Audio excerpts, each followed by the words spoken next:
Now we call upon Don Helms to bring you some familiar Hank Williams steel guitar sounds as he plays for you Cold, Cold Heart.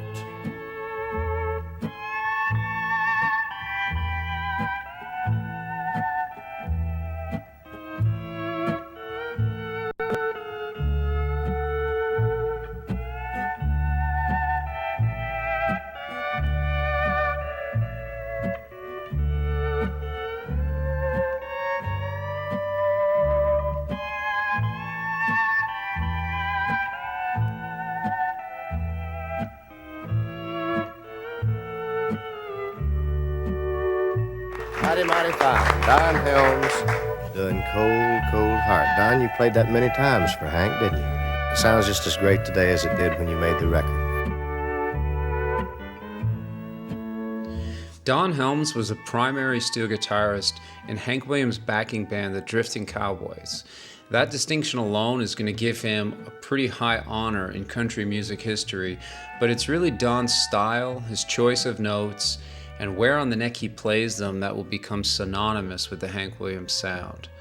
While we often think of Hank's songwriting and Hank's delivery, it's the sound of Don Helms' steel guitar that is probably the next thing you think of when you try to visualize a Hank Williams song. Don also played that memorable intro to Patsy Cline's Walking After Midnight, and he recorded with Loretta Lynn, Ernest Tubb, and even Hank Williams Jr.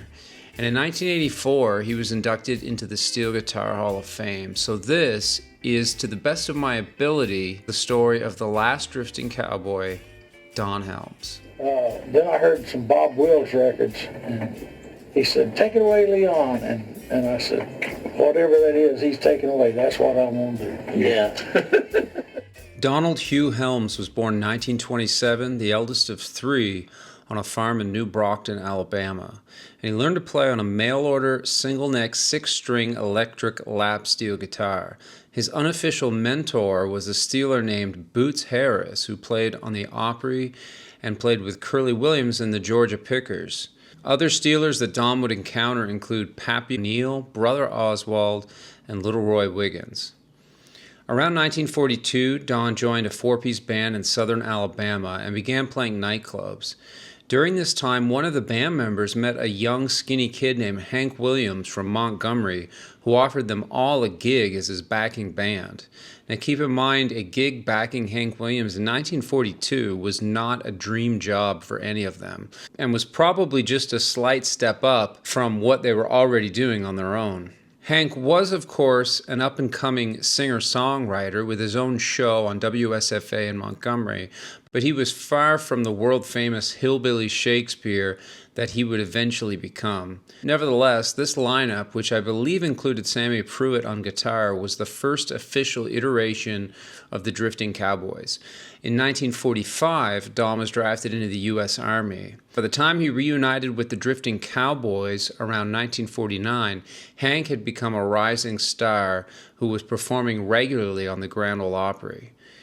Helms soon found himself playing over 200 dates a year with one of the wildest characters country music has ever known. They toured the countryside in a Packard limousine, towing a trailer and playing nightclubs, dance halls, and auditoriums everywhere they went. Don was featured on around 100 or so different Hank recordings, including 10 of his 11 #1 country hits. However, he wasn't the only steel guitarist who recorded with Hank Williams. In fact, it took nearly 4 years for Hank to win Fred Rose over on the idea of using the Drifting Cowboys in studio. Jerry Byrd, who was a popular session player at the time, also recorded some beautiful steel parts on Hank's earlier songs, including Lovesick Blues, Mansion on the Hill, and I'm So Lonesome I Could Cry. But Don definitely accompanied Hank in studio and on stage more than any other steeler in Hank's short life and career. Along with Ernest Tubb's guitarist Billy Byrd, Don was helping to shift the sound of country music away from hillbilly string bands and into the modern electric style of hillbilly music that was emerging in the late 1940s. Don's non-pedal work is also some of the last straight steel we really hear in popular country music, as the emergence of the pedal steel guitar on Webb Pierce's 1954 recording of Slowly pretty well put non-pedal players right out of business, with only a few exceptions. Hank Williams famously passed away on New Year's Day 1953 en route to a show Don had been booked to perform with him in Canton, Ohio. Following the funeral, Don and some of the other drifting cowboys began playing with Ray Price, who was one of the few entertainers that Hank knew intimately, and they may very well have all found comfort in performing together while recovering from Hank's untimely death.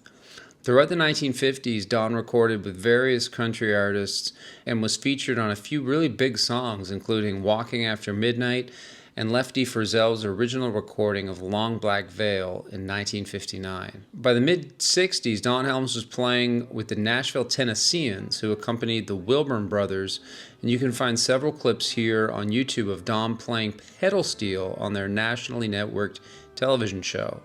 In 1977, the Drifting Cowboys reunited for a few international tours that peaked in 1980 at the Smithsonian Institute in Washington, D.C.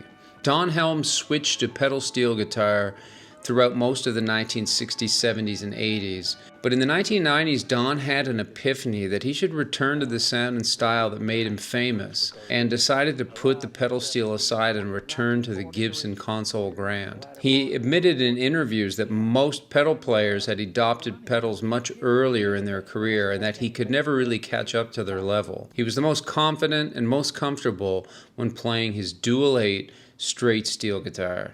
In 1978, Jimmy Day recorded an album titled Jimmy Day and His Buddies, a tribute to Don Helms.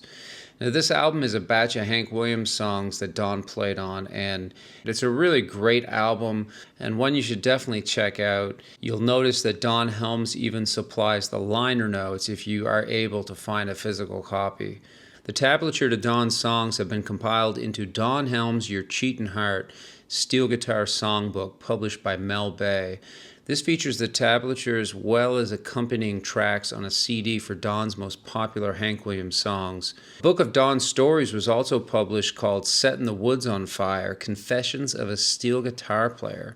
And here you can read about the famed stories that Don liked to tell of his time playing with Hank and the Drifting Cowboys. There are also a number of YouTube videos, interviews, and performances of Don playing in the last 10 to 15 years of his life, such as the Musicians Hall of Fame interview with Joe Chambers, Country's Family Reunion and Country Road TV show, as well as footage from one of his last studio sessions with independent artist Mark David. Don also has a fairly big on-screen role in the documentary Honky Tonk Blues, directed by Morgan Neville, which was co-written by Colin Escott, who is Hank's most prolific biographer. This documentary has aired on the BBC, and it also features Hank Jr., Hank III, and Billie Jean Williams in interview segments. Don has a pretty big part in the film, and it's really cool to be able to see a number of the remaining Drifting Cowboys, as well as artists like Ray Price and Billy Walker, give their first-hand accounts of Hank's life behind the scenes. Don Helms died on August 11, 2008 in Nashville, Tennessee, from complications of heart surgery and diabetes. He was 81 years old. Don Helms' trademark style and sound. Don famously played a double-neck 1948 Gibson Console Grand. Don's use of the Gibson was significant at the time, as most Steelers of that era were playing Fender guitars. He tuned the outside neck to an E6 tuning, and his inside neck was tuned to B13th, which he adopted from Jerry Byrd. Most of the signature intros of Don's were done on the E6 neck. However, if you do buy the Don Helms Mel Bay tablature book, the songs are all tabbed in E13th for an 8-string non-pedal steel. Don used a 1949 Fender Pro amplifier that looked like this, and rumor has it he did not use reverb. In the early 2000s, Don was reportedly playing a PV Nashville 112. The signature sound of Don Helms is played very high up on the neck, which really helped him to cut through the music, and because of its piercing sound, it was very complimentary to the tragedy of those Hank songs. Don said that when Hank would sing high, he would play very low, down around the first fret. And when Hank sang low, Don played high. Hank actually had a pretty incredible vocal range, though most people remember him for his yodels and that nasally, twangy kind of sound. One of the better known intros that I did was on the Patsy Cline record. Did you do Go Out Walking or Walking After Midnight? Walking After Midnight. Oh, man, that was you.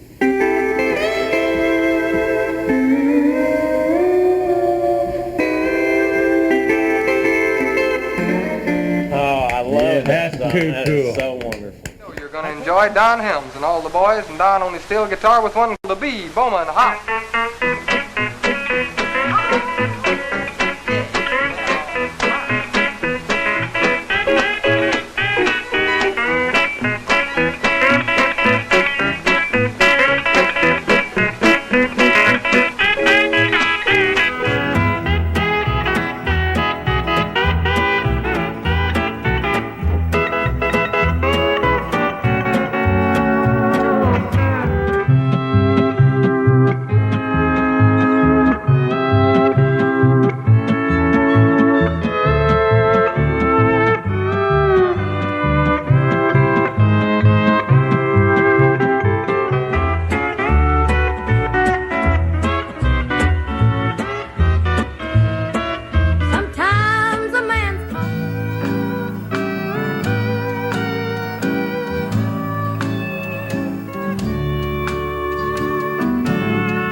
With the legendary Don Helms.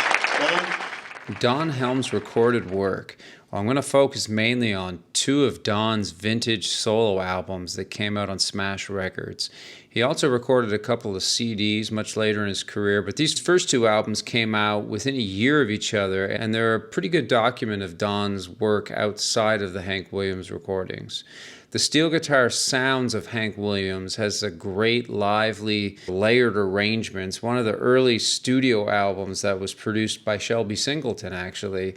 It was in 1962, and it was recorded at Bradley's Film and Recording Studio on 16th Avenue South in September of 1961.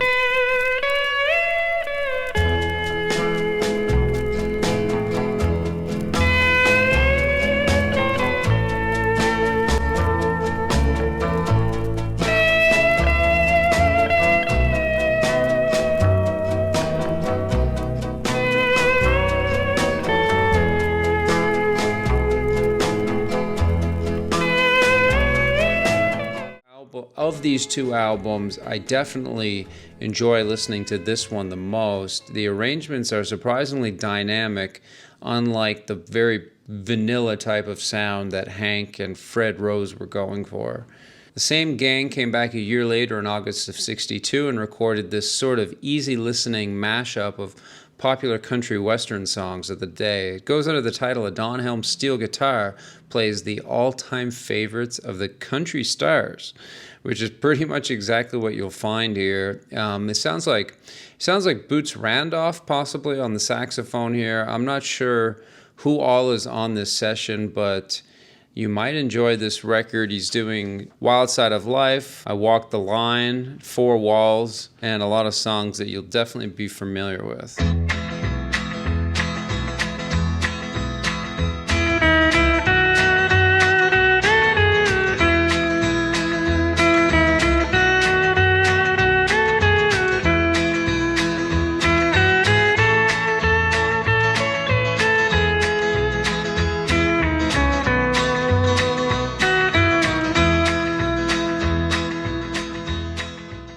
Don appears on a few different compilation albums, and this one here is one of the earliest and a pretty amazing album cover, which I think many of you will have seen before. This was on Starday Records, and here is one of the last ones that he was on, which is a compilation CD of a lot of Canadian steel guitarists, actually, including Daniel Lanois, Al Briscoe, and it's a Canadian production, and Don was a guest on this record. It's Northern Steel Part 2, and it was produced by Bob Talifer.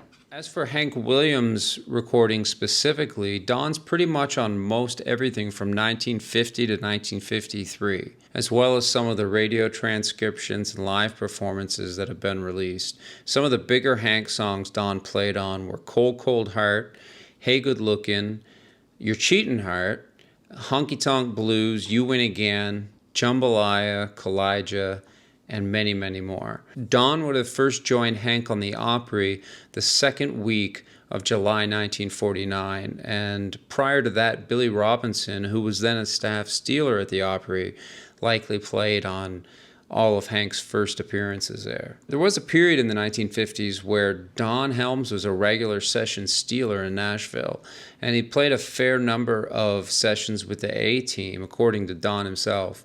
Some of those sessions produced songs like Walking After Midnight, which is one of the great all-time performances of steel guitar. Cash on the Barrelhead by the Louvin Brothers. For Ray Price, Don's playing on Release Me, Don't Let the Stars Get in Your Eyes, and I've Got a New Heartache. 3 really big songs. He's on several Bobbe Helm songs, no relation, and Don's playing pedal steel on Coal Miner's Daughter and several other early Loretta Lynn hits. Don also recorded an entire album with Johnny Cash in 1960. Johnny Cash rarely ever recorded with steel guitars. Don says he also recorded albums with Webb Pierce, Jim Reeves, Red Sovine, and of course many more that have probably gone undocumented.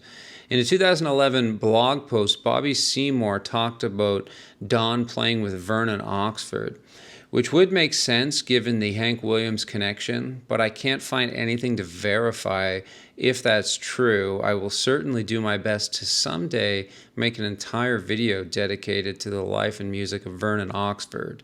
I mean, he was a pretty underrated hillbilly singer who, like James Hand, emulated Hank Williams, but also gained his own cult following for his original honky-tonk traditional country music.